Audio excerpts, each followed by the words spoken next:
Pandemi COVID-19 yang sudah berlangsung lebih dari 1 tahun tak hanya memukul sektor kesehatan dan perekonomian, namun berdampak pula pada masalah sosial dan pendidikan, salah satunya ancaman anak putus sekolah. Plafon gedung Madrasah Aliyah Al-Hidayah di Kabupaten Grobogan, Jawa Tengah, kondisinya sudah tidak layak. Begitu juga dengan ubin yang sudah terbelah.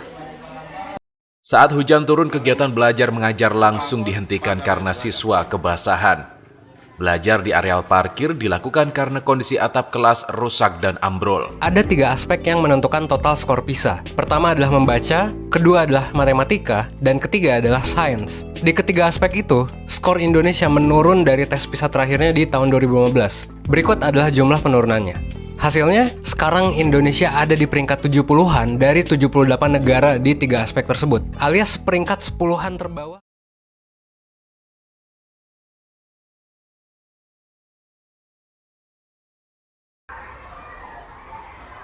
Kesenjangan pendidikan, suatu masalah yang terkadang menghalangi seorang anak untuk meraih mimpinya.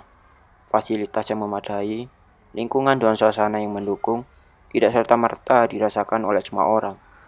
Ada juga yang harus bekerja di usianya yang terlalu muda, bahkan terhenti langkahnya untuk menyelesaikan pendidikannya.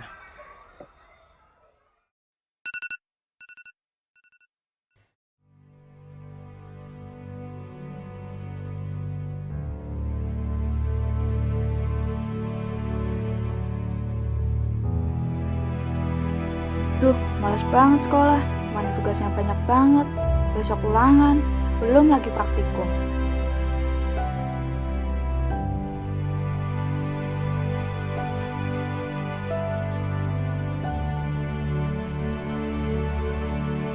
Ingin sekolah kok susah banget ya karena fasilitasnya kurang.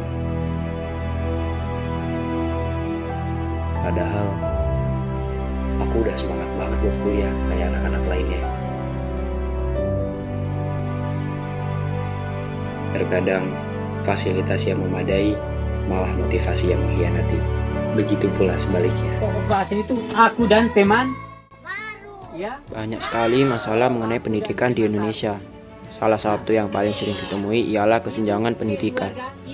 Kesenjangan pendidikan ini disebabkan oleh adanya perbedaan fasilitas dan kualitas sarana pendidikan di daerah Jawa dengan daerah luar Jawa.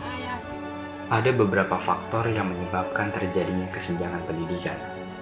Yang pertama, rendahnya kualitas sarana sekolah, seperti gedung sekolah, media belajar, fasilitas perpustakaan, laboratorium, dan lain-lain.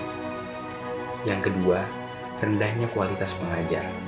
Pengajar yang mempunyai pengalaman dan kemampuan yang mumpuni, maka akan dapat menciptakan generasi muda menjadi cerdas dan berkualitas baik.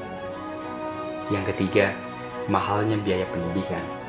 Adanya anggaran yang diberikan oleh pemerintah belum dimaksimalkan dan diharapkan dapat memberikan keringanan biaya, khususnya bagi masyarakat ekonomi menengah ke bawah. Solusi yang dapat dilakukan untuk meminimalisir kesenjangan pendidikan, di antaranya menjadikan masalah kesenjangan pendidikan sebagai prioritas pemerintah, meningkatkan kualitas mengajar terutama di daerah-daerah pelosok, serta meningkatkan partisipasi pekerja sosial sebagai pemberi masukan dan saran kepada pemerintah. Kita sebagai calon penerus bangsa harus sadar akan masalah kesenjangan pendidikan ini. Maka dari itu, kita sebagai mahasiswa harus ikut berpartisipasi dalam memajukan pendidikan Indonesia. Bangsa yang cerdas ada di tangan generasi yang cerdas.